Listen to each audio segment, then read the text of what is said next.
Daya's child is scheduled for surgery due to myelomeningocele. The primary reason for surgical repair is which of the following? तो यहाँ पे myelomeningocele की बात हो रही है स्टूडेंट्स। स्पाइना बिफिडा जो कि एक न्यूरल ट्यूब डिफेक्ट है, ये उन बच्चों में पैदा होती हैं जिनका इंट्रायूटेराइन लाइफ में फोलिक एसिड की डिफिशिएंसी होती है, उनके मदर्स में फोलिक एसिड की डिफिशिएंसी होती है, तो उनमें ये एबनॉर्मेलिटी पैदा होती हैं। न्यूरल ट्यूब डिफेक्ट इसे कहते हैं।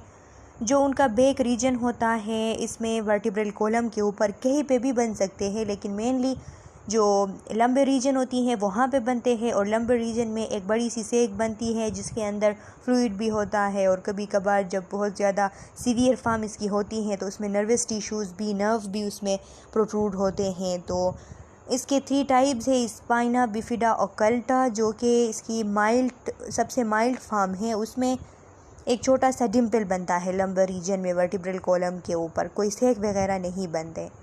और दूसरा इसका टाइप है मेनिंजोसील। मेनिंजोसील में एक बड़ा सा पाउच बनता है सेक सा, और उसके अंदर स्पाइनल फ्लूइड आती हैं।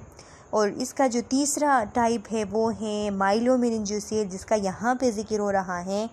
ये एक सीवियर टाइप है इसकी। इसमें उस पाउच के अंदर नर्व टिश्यूज़ जो है वो भी चले आते हैं, तो फिर ये माइलोमेनिंजोसील कहा जाता है इसको। तो यहाँ पे पूछ रहा है कि माइलोमेनिंजोसील जब होती है तो प्राइमरी रीज़न क्या है सर्जिकल रिपेयर का? तो सर्जिकल रिपेयर का प्राइमरी रीज़न ये है कि इसमें चांसेस है इन्फेक्शन के, रिस्क पे है कि इन्फेक्शन हो जाए, तो उसको रिड्यूस करने के लिए सर्जरी की जाती है। इसके अलावा MCQs नंबर 10 है एबनॉर्मल इनवर्ट और एंटीरियर कर्वेचर। तो इनवर्ट और एंटीरियर कर्वेचर लॉर्डोसिस कहलाती है। ऑप्शन ए करेक्ट है। 11 number question, kangaroo mother care में be continued for low birth weight baby until.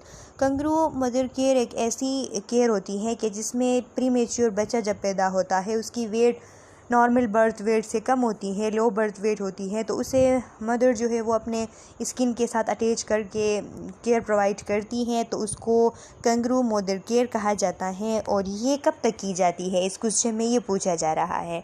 तो ये तब तक की जाती है जब तक बेबी की वेट जो है वो 250 ग्राम तक पहुंच ना जाए।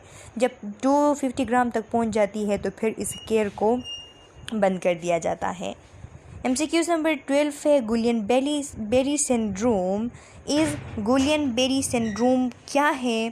तो ये एक एक्यूट इन्फ्लेमेटरी प्रोसेस है कि जिसमें माइलिन शीट की डीजेनरेशन हो जाती है, और कौन से सिस्टम की? पेरिफेरल नर्वस सिस्टम की। ये भी करेक्ट है। मोटर वीकनेस है जिसकी वजह से पैरालिसिस हो जाती है, ये भी ठीक है। ये एक ऑटो इम्यून डिजीज़ है, तो ये भी ठीक है। यानी ये तीनों ऑप्शन ठीक है, तो option D all of them है। गुलियन बेरी सिंड्रोम जो है वो एक ऑटो इम्यून डिजीज़ है कि जिसमें एंटीबॉडीज़ बनते हैं, ऐसे एंटीबॉडीज़ बनते हैं जो ख़ुद के पेरिफेरल नर्वस सिस्टम के जो माइलिनेटेड न्यूरॉन होते हैं उन पे वो एक्शन स्टार्ट कर देते हैं, अटैक स्टार्ट कर देते हैं, और उनकी डीमाइलिनेशन काज करते हैं। इस तरह ये असेंडिंगली एक ऐसे MCQ इस तरह भी बन सकती है कि असेंडिंग डिसऑर्डर कौन सी है? तो ये एक असेंडिंग डिसऑर्डर होती है जिसमें पेरिफेरी से ऊपर की तरफ ये चला जाता है, रिस्पायरेटरी ये डिस्ट्रेस काज करता है, रिस्पायरेटरी मसल्स की पैरालिसिस, और इस तरह फिर ये सेंट्रल नर्वस सिस्टम तक भी पहुंच जाती हैं। 13 नंबर MCQs है the science of child care and scientific treatment of childhood disease. तो ये पेडियाट्रिक हेल्थ है।